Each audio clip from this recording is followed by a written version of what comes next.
Peter Charles here, and if you've been looking on YouTube for the past year or so, you've probably seen videos on a 26 megapixel sensor in this X Pro 3, for example, up against a 40 megapixel sensor on the Fujifilm camera.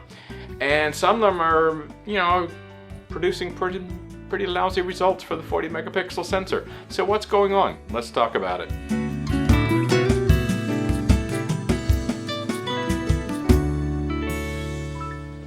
Okay, I have a Fujifilm X Pro 3 here with a Voigtlander 50mm f1.2 lens. Now, I'm deliberately using a non-Fujifilm lens because these lenses are technically built for Fujifilm, but who knows where the formulas come from and how well they fit. I've had these lenses for a while now. I'm used to them. I know what they can produce. So I thought, you know what? Let's put this lens on the 26 megapixel X Pro 3 and then turn around and put it on this 40 megapixel XE5, and we'll see what kind of results we get. Now, one of the things I've had a problem with when I've looked at other people's videos is they're lacking context, and by that I mean how the image is going to be actually viewed by the people who took it, family, friends, whatever, customers if they're selling it. And let's think about an 11 by 16 picture. You make a print of 11 by 16. Well, it's the same size print whether it's a 16 megapixel, 24, 26, 40. It's all the same size image. So obviously the 40 should get a better result. And this is one of the areas where I got a little bit wishy-washy with some of the other videos, is they really didn't make it clear about image size. So here I'm looking at taking a consistent image size. So when I have these two examples I'm about to put up of my flyer that I took a picture of, they're at a consistent size. So which does a better job at, say, 16 by 20 if you took it from that length. Actually, I'm magnifying these quite a bit larger. They're about 300%. So what happens when you take that and you make both images about the same size? So which means the 40 megapixel is actually a smaller magnification to get the same size image. And that's the thing that seems to be forgotten on these examples. So let's take a look. I'm going to throw them up there and you can see what's going on.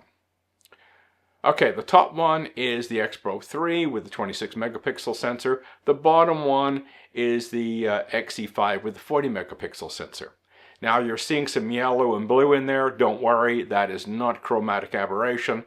That's from the printing process. What's it? It's a CYMK process that they use. The black goes on last and the registration is not perfect. So you're seeing some blue, yellow and cyan sticking out. Don't worry about it. That's not from the camera.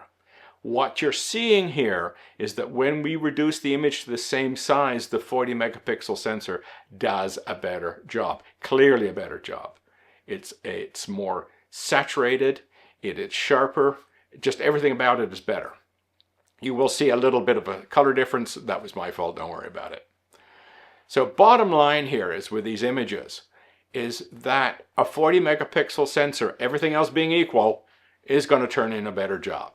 So when you're looking at all these images, these videos out there that are going, oh, well, look, this is fuzzy and that's good. 26 was good, 40 was fuzzy. Well, you got to look at the methodology, how they're doing it. Is it meaningful? The other thing is the lenses being used. I've seen some, well, I won't call them garbage lenses, but they're not far off of garbage lenses being used for sharpness tests. I mean, seriously? Pick a good lens if you're going to do a sharpness test. So there's been some issues I've found when I've gone through these videos on YouTube. Because when I was researching, do I want to buy a camera with a 40 megapixel sensor, I started looking on YouTube just like everybody else does. And I was unhappy with the results of what I was seeing, not the cameras. So here, when you look at an image that is the same size, with one taken with the 26 and one taken with the 40 is clearly superior. So when you think about how we view our images, we have a computer screen like what's behind me.